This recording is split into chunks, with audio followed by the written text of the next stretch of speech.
नमस्कार, आप देख रहे हैं इंडिया न्यूज। आपके साथ मैं हूं शुभ्रा सुमन। ITV नेटवर्क एक शानदार प्लेटफॉर्म के जरिए खबरों की दुनिया में एक और बड़ी कामयाबी हासिल करने जा रहा है, जिसका नाम है डिफेंस गार्डियन। डिफेंस गार्डियन एक डिजिटल प्लेटफॉर्म है जहां रक्षा क्षेत्र से जुड़ी हुई हर जानकारी मौजूद रहेगी। डिफेंस गार्डियन को औपचारिक तौर पर सेना प्रमुख जनरल मनोज नरवणे लॉन्च करने जा रहे हैं। हमारे सहयोगी आशीष सिंह हमारे साथ हैं, जो इस सिलसिले को आगे बढ़ाएंगे। आशीष, ओवर टू यू। बहुत बहुत शुक्रिया शुभ्रा। और इससे पहले कि हम Indian army chief general Naravane को वेलकम करें, मैं दर्शकों को defenseguardian.com के बारे में बता दूं। सबसे पहले तो ऐसे समय में जब LOC, LAC, समंदर में, हवा में, मैरीटाइम एयर डोमेन, सब जगह पर इससे ज्यादा टेंशन इंडियन मिलिट्री में पहले कभी नहीं रही है। कारगिल के वक्त भी इतनी ज्यादा टू फ्रंट वॉर वाली सिचुएशन नहीं थी जितनी कि अब हमें पिछले एक साल से देखने मिल रही है। दूसरा, मेक इन इंडिया को लेकर जिससे जॉब्स इन्वॉल्व हैं, इकोनॉमी इन्वॉल्व है, किस तरह से भारत की आत्मनिर्भरता होगी रक्षा क्षेत्र में, ये इन्वॉल्व है। तीसरा, न केवल इंडियन आर्मी, नेवी और एयरफोर्स इंडिपेंडेंटली अपने लेवल पर ग्रो कर रहे हैं और चेंज हो रहे हैं, बल्कि CDS और department of military affairs form होने के बाद से लगातार तीनों के बीच में, तीनों सेनाओं के बीच में किस तरह से इंटीग्रेशन होगा, किस तरह से एक दूसरे के साथ में बेहतर तरीके से काम कर सकेंगे, इन सब के बीच ये तीन वजहें जब हमें निकल के आई, तब हमें समझ में आया कि इससे बेहतर समय नहीं हो सकता था एक ऐसे प्लेटफॉर्म का, एक इस तरह के मीडियम का निर्माण करना, जिससे कि जो लोग सीधे डायरेक्टली डिफेंस के लिए क्या कुछ हो रहा है भारत में, चाहे वो मेक इन इंडिया हो, चाइना हो, पाकिस्तान हो, समंदर में क्या हो रहा है, हवा में क्या हो रहा है, एयरफोर्स क्या कर रही है, नेवी क्या कर रही है, और तीनों सेनाएं किस तरह से अपना एक नया रंग रूप लेकर आ रही हैं, जो कि 2021 से शुरुआत हो गई है।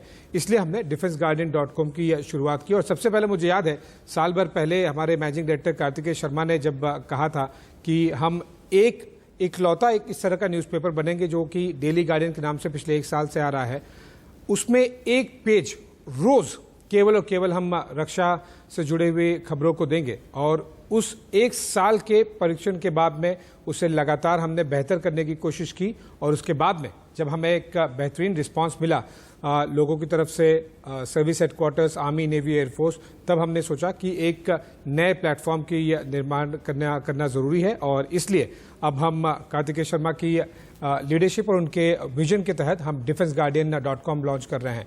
तो जैसा मैंने बताया कि इससे बेहतर समय नहीं हो सकता था, और हमारे साथ में जो दो शख्सियत जुड़ेंगे, इंडियन आर्मी के चीफ जनरल MM नरवणे और इंडियन नेवी के vice chief vice admiral G Ashok Kumar, इनसे बेहतर कोई सर्विस हेडक्वार्टर्स में हो भी नहीं सकता था जो मीडिया मिलिट्री को बेहतरीन तरीके से समझे। और इसीलिए Indian army chief general MM Naravane के हाथों, जो कि चीफ गेस्ट हैं हमारे इस लॉन्च में, उनके हाथों अभी कुछ ही पलों में defenseguardian.com लॉन्च होगा। और हमारे गेस्ट ऑफ ऑनर होंगे नौसेना के उप प्रमुख vice admiral G Ashok Kumar. In fact मुझे अभी जैसे बताया गया है कि Indian army chief general MM Naravane हमारे साथ में लाइव जुड़ गए हैं इंडिया न्यूज पर।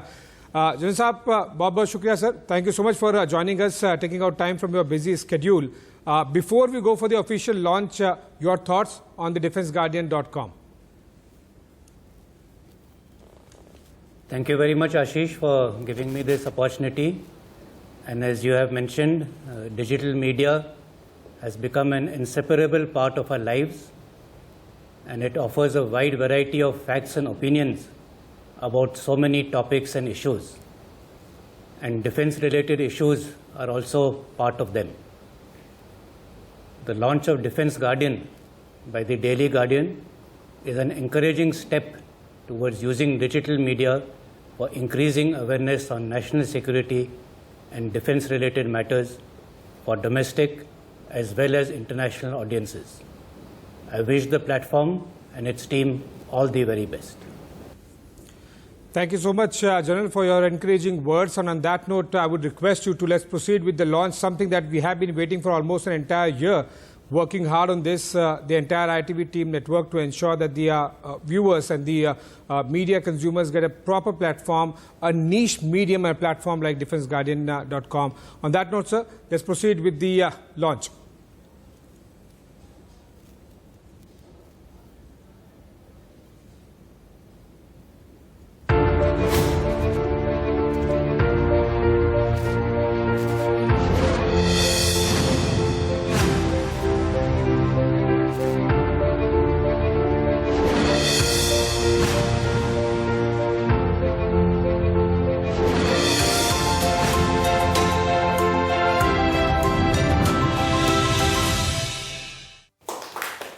once again, my best wishes to the Defence Guardian and its entire team. Thank you. Thank you so much, General Nirwane, for the official launch of DefenseGuardian.com. And on that note, since we have the pleasure of having you with us on India News, I want to utilize this opportunity to ask you a couple of questions, something that viewers have been wanting to know what's exactly happening along the LAC between India and China. But at the same time, as I was mentioning in my opening part, that India has not felt two-front tense situation ever in last few decades as far as the Pakistan and China are concerned, both along the LOC and LAC. I want to understand from you, what's the current situation along the LAC and LOC with China and Pakistan respectively? How prepared we are? I'd like to start off by saying that the current pandemic situation has no way affected our operational preparedness, be it on the northern front or the western front, and we are prepared to meet all kinds of challenges. As you would recollect, earlier this year in February, the first half of February, we had the agreement for disengagement with the PLA, and in the second half of February itself, we had the understanding between the DGMOs of Pakistan and India regarding the ceasefire. Now, as far as the disengagement is concerned, both sides carried out the disengagement as was agreed upon, and this disengagement was based on the principle of mutual and equal security, and that is what was the basis of the agreement that was chalked out. And both sides have carried out this disengagement, and it has been followed in letter and spirit. Similarly, along the western front, the ceasefire understanding which was there of 2003 but was not being observed, this understanding has been revived, and I am happy to say that since the 25th of February, in the LC area of the Union Territory of J&K, there has been no ceasefire violation. But that does not mean to say that we will not carry out our counter-terrorist operations, because the terror and the terrorism and the infrastructure related to that still remains. And therefore, we reserve our right to carry out such operations as and when we feel that they are due. But overall, I would say that the situation along both the borders, the northern and the western borders, is somewhat stable now, and that has given us an opportunity to recalibrate our strategy and to see how to deal with all these possible challenges. Okay, let's see how our adversaries continue to behave. They have been pretty, I would say, calm and composed in the last few months, but it will be interesting to see how both Pakistan and China react in next few months. In addition to that, sir, since we are dealing with the pandemic and the country has just started coming out of the second wave, although the numbers are still worrying, but the numbers are almost 25% to what it was almost a month ago. I want to understand from you, how did the Indian Army tackle the earlier two waves, and how prepared is Army for the third wave that's been talked about? Well, not only for this current wave, but even last year when the COVID was still just starting, even then we had raised or given a lot of importance on force protection. And in dealing with the second wave, along with force protection, we also gave equal importance to infrastructure augmentation. The second wave, of course, was much more serious than the first, but we were able, because of our efforts which were taken towards force protection, we were able to limit the number of cases in the Indian Army to a large extent. And as I said earlier, this in no way impacted our operational preparedness. But side by side, we were also doing our infrastructure augmentation and helping the civil administration also in coping with this crisis. Just to give you an example, in the middle of April, we had about 1,800 oxygen-enabled beds. But when this surge happened, and we also went into mission mode, by the middle of May, this number increased to more than 5,200. So this is the kind of ramping up that we could achieve. Similarly, we reached out to the civil administration in all the states. The senior-most military commander in each of the states spoke to the chief minister, spoke to the chief secretary, and in concert with them, as part of a partnership between the civil and the military, we saw what best we could do to come to the help of our fellow citizens. And I'm happy to say that as a result of all these efforts, we were able to reach out and ameliorate the sufferings of a lot of people. And now, because of all this, the capacities that we have built up will definitely come in handy if at all there is a third wave. Thank you so much, General Nirwane, for taking out time from a busy schedule and agreeing to be the chief guest for the DefenseGuardian.com launch special broadcast. On that note, तो अभी आपने सुना कि Indian army chief general MM Naravane, हम दोनों front पर पूरी तरह से तैयार है। सिचुएशन बेहतर है, लेकिन अभी इसे टेकन फॉर ग्रांटेड ले नहीं सकते। हमें पूरी तरह से तैयार रहने की जरूरत है और वही इंडियन आर्मी दोनों फ्रंट पर, एलओसी पर पाकिस्तान के साथ और एलएसी पर चाइना के साथ कर रही है। तो आपने सुना DefenseGuardian.com लॉन्च के स्पेशल ब्रॉडकास्ट के chief guest Indian army chief general Naravane से। अब हम चलते हैं गेस्ट ऑफ ऑनर इसी ब्रॉडकास्ट के इंडियन नेवी के vice chief Vice Admiral G. Ashok Kumar. Admiral Kumar, thank you for speaking to us and taking out time from your busy schedule. First of all, before we move ahead with the couple of question and answer, your thoughts on the DefenseGuardian.com. Thank you very much, Ashish, for inviting me. It's always a pleasure, interacting with you. And it's an honor for me to be here at the launch of DefenseGuardian.com.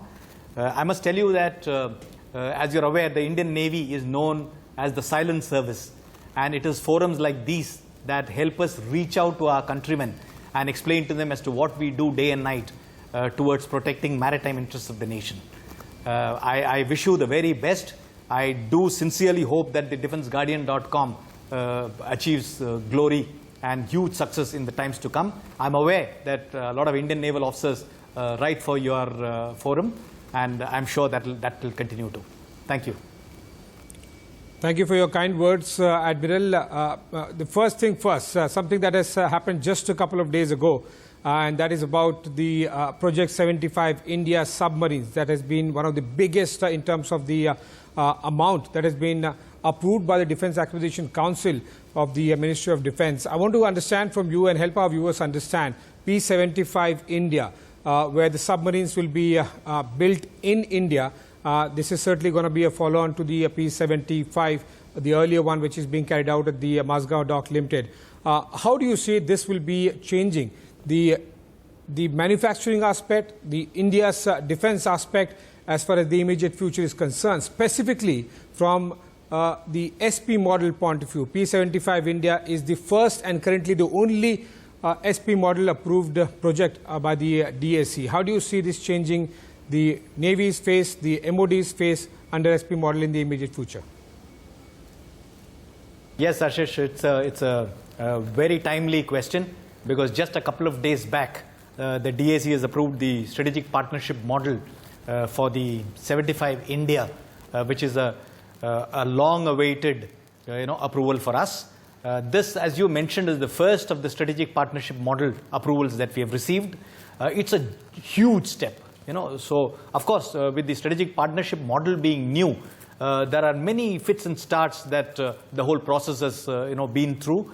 But finally, the big plus is this: that this is not the first time that India would be constructing submarines. We have had the SSKs constructed in the late 80s, early 90s, and now, of course, as you're aware, the Calvary class, the Project 75 with NG and the MDL is being built at MDL. 3 ship submarines have been commissioned already.